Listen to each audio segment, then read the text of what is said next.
Assalamualaikum warahmatullahi wabarakatuh. Apa kabar pemirsa yang ada di rumah dan yang sekitar studio? Alhamdulillah pada kesempatan kali ini kita masih bisa mempunyai kesehatan dan bisa berpuasa dengan keadaan sehat walafiat. Nah, pada kesempatan kali ini kita akan membahas tentang fidyah atau denda puasa. Kesempatan kali ini saya ditemani oleh Ustadz Rusdi. Beliau adalah guru agama di Al-In'am sekaligus menjadi sekretaris yayasan. Nah, beliau orangnya. Assalamualaikum Bapak Rusdi. Waalaikumsalam warahmatullahi. Bagaimana puasanya hari ini? Lancar? Lancar, sehat. Alhamdulillah. Dengan keluarga di rumah apa kabar? Sehat juga? Alhamdulillah sehat semua. Alhamdulillah. Nah, ini ada pokok-pokok permasalahan yang sering terjadi di antara kami tentang puasa, yaitu tentang denda puasa dan tentang ibu-ibu yang tidak berpuasa. Ini menjadi polemik pada kita sehingga seringkali menjadi pertanyaan yang tidak bisa dijawab oleh kalangan kita bersama. Seperti ini pertanyaannya. Kalau misalkan ada ibu-ibu yang tidak berpuasa, itu karena ada beban menyusui terhadap anaknya. Itu bagaimana? Mungkin bisa dijelaskan secara rinci terkait dengan denda-dendanya ibu yang tidak menyusui karena yang tidak berpuasa karena anaknya. Itu bagaimana? Mungkin bisa dijelaskan. Ya baik. Tentang fidyah atau tebusan atau denda orang yang tidak berpuasa. Karena tidak semua orang yang tidak berpuasa lalu harus membayar fidyah. Contoh, orang tidak berpuasa karena sakit. Orang sakit kan termasuk dapat kemurahan dari agama, boleh tidak berpuasa. Orang sakit tidak berpuasa, maka ketika mengqadha kewajibannya hanya satu, mengqadha, tidak membayar fidyah atau denda.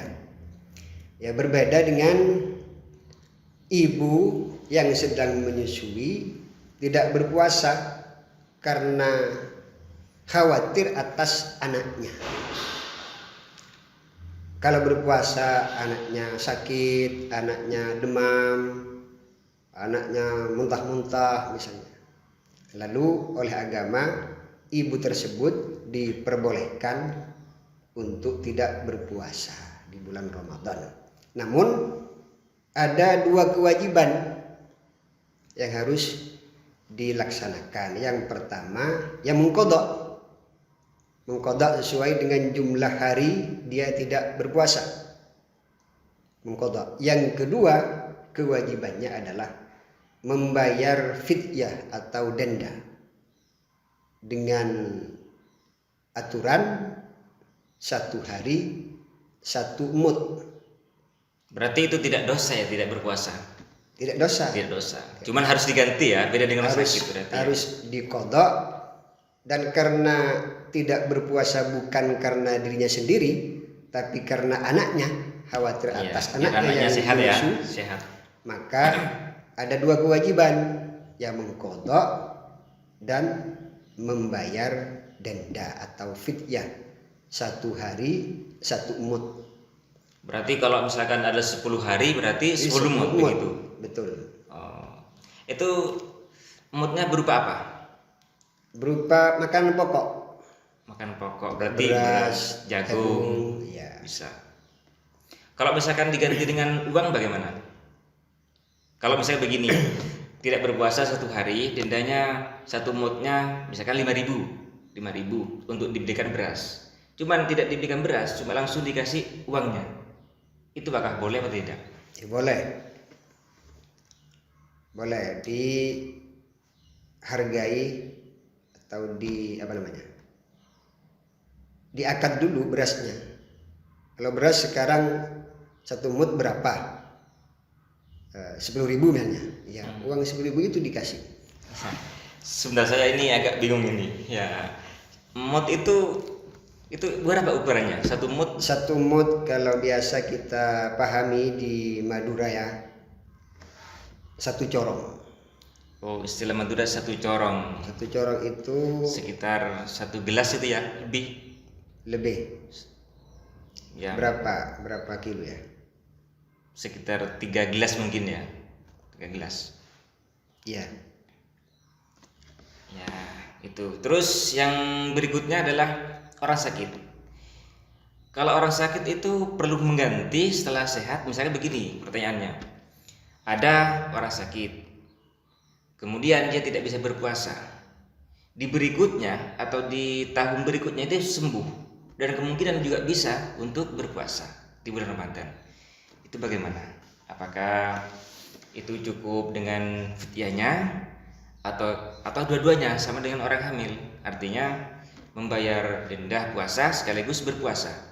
Itu bagaimana? Kalau orang sakit memang boleh tidak berpuasa, tapi wajib qadha.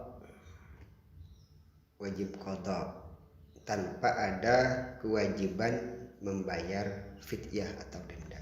Oh, Karena berpuasa tidak ada hubungannya dengan orang lain, tapi murni hubungannya dengan dirinya sendiri. yang penting tidak sakit ini ya, kadas kurap begitu ya. Ya, Gatal-gatal, nggak nggak boleh. puasa. Memang Kalau ya, itu harus ada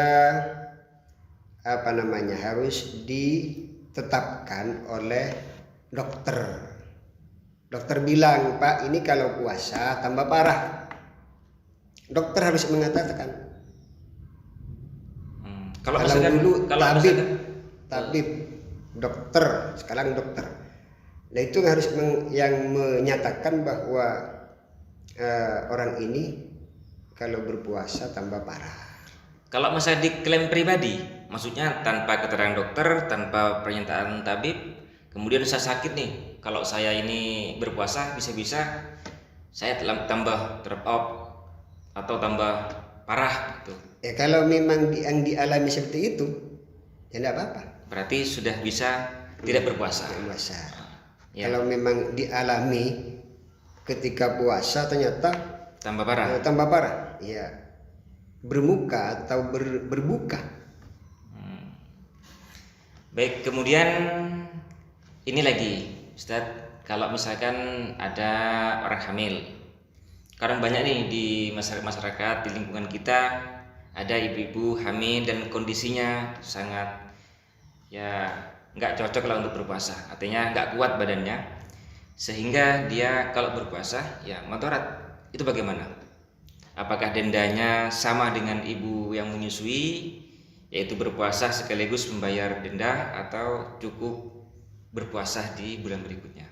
Ya itu hampir sama dengan yang menyusui. Jadi kalau orang hamil khawatir atas kesehatan dirinya sendiri, maka ya boleh tidak berpuasa dan wajib qadha, tidak wajib membayar fidyah atau denda.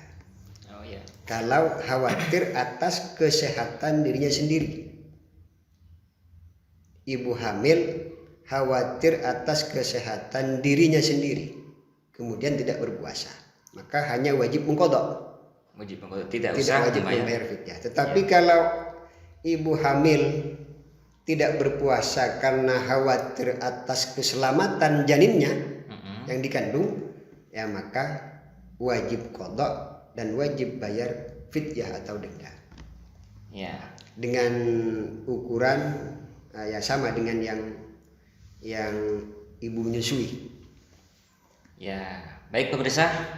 Selanjutnya saya ini akan bertanya tentang kalau yang ketiganya itu ibu hamil, orang sakit, kemudian ibu menyusui, lambat membayar fidyah atau mengganti puasa sampai pada puasa berikutnya atau Ramadan berikutnya. Itu bagaimana? Apakah fidyahnya bertambah atau cukup tetap satu mod itu tadi? Apakah bagaimana? Kalau lambat mengqadha dan atau lambat mengganti puasa? Ya semua itu kalau yang lambat. Kalau yang lambat mengqadha sampai Ramadan berikutnya, Ya. entah itu tidak berpuasa karena menyusui atau karena sakit, karena hamil atau karena haid kalau perempuan.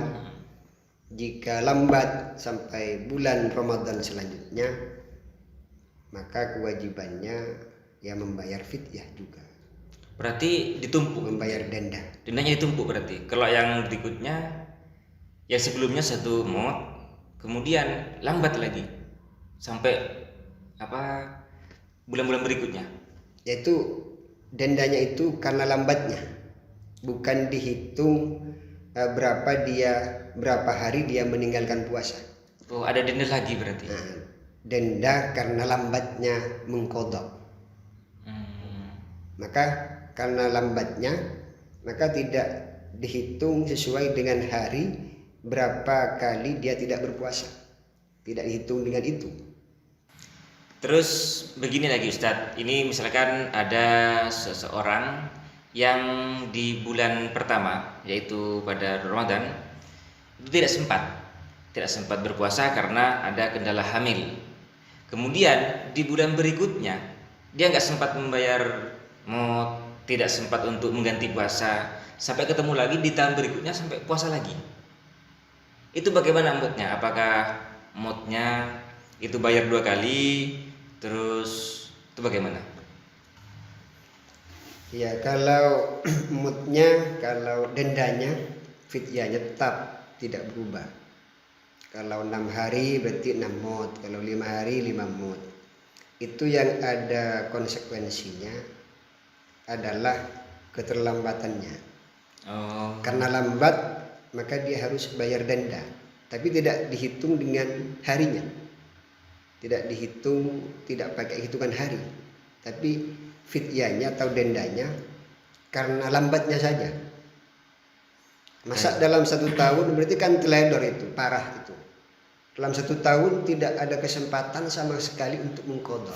Berarti kan lalai berarti. iya. Ini sering juga dialami oleh perempuan, ini sering ketika haid kan tidak berpuasa kan, Iya. tapi wajib mengqadha. Sampai bulan Ramadan berikutnya tidak sempat mengqadha. Sampai ketemu lagi di sampai Ramadan. ketemu di Ramadan lagi. Lah itu wajib bayar denda. Denda karena lambat mengqadha. Oh, baik. Terus ini lagi ada persoalan-persoalan yang sering terjadi di antara kami, Ustaz. Misalkan kami di SMA atau kami di rumah sering berpergian ke luar kota, yaitu sampai kita kadang Tur religi. ya tur religi atau Wali Songo. silaturahim, wali songo dan sebagainya. Kebetulan pas Ramadan, ini baiknya apakah kita berbuka puasa, artinya tidak berpuasa, atau kita tetap melanjutkan puasa? Ini yang lebih afdal itu yang mana Ustaz? Kira-kira Ustaz? Karena tidak berpuasa bagi musafir itu rukhsah, itu takhfif, itu keringanan. Berarti boleh ya? Keringanan dari agama, diringankan oleh Allah. Mestinya tidak boleh, tidak wajib berpuasa. Tapi kalau melakukan perjalanan jarak qasar, maka Diperbolehkan. dirukhsah, ditakhfif, diberi dispensasi oleh agama untuk tidak berpuasa. Ada ulama yang mengatakan ya lebih utama tidak berpuasa, lebih utama mengambil yang rukhsah. Berarti lebih nyaman ya, lebih Enak kalau enak. musafir itu. Musafir itu kenapa? Karena perjalanan itu qit'atun minal azab. Itu bagian dari siksa Allah. Ya musafir itu berjalan, perjalanan itu. Jadi perjalanan itu adalah bagian dari siksa Allah. Berarti masyaqqat jelas. Banyak yang sulit, ruwet, macam-macam. Dan makanya banyak kemurahan yang oleh Allah diberikan kepada musafir. Di antaranya adalah boleh tidak berpuasa. Iya. Tapi wajib qadha. Terus qadha ya. Jadi qadha. Ini musafir atau perjalanannya apakah ada batasannya? Kalau perjalanan ini nggak boleh Ustaz, misalkan. Jarak Ini boleh qasar atau 2 marhalah. Hmm, Ada yang mengatakan 90 kilo, ada yang mengatakan 80, ada yang mengatakan 60, ulama ikhtilaf ya. Yang penting perjalanannya dalam kebaikan ya. Perjalanan jauh ya. Perjalanan jauh dan kebaikan. Perjalanan mubah, perjalanan sunnah. Berarti Yang penting perjalanan tidak bertujuan Maksiat. hal-hal yang maksiat. oh, berarti Walaupun di tengah jalan bermaksiat. terus bagaimana Ustaz? Ya itu namanya tujuannya kita baik. Mm-mm. Misalnya tur Religi haji misalkan, ya. ke Wali 5. Sampai di tengah jalan ada Jalan melakukan maksiat. melakukan maksiat. Nah itu kan bukan tujuannya. Tapi sudah kesandung ya. Kesandung. Kesandung maksiat. Tetap boleh melakukan rukhsah. Tapi nggak usah bayar emut ya. Tidak usah. Nggak usah. Tetap boleh melakukan rukhsah. Tapi kalau yang memang tujuannya maksiat, mau ke Surabaya, apa tujuannya? Untuk merampok. Maka tidak boleh melakukan rukhsah. Baik puasa atau sholat tidak boleh.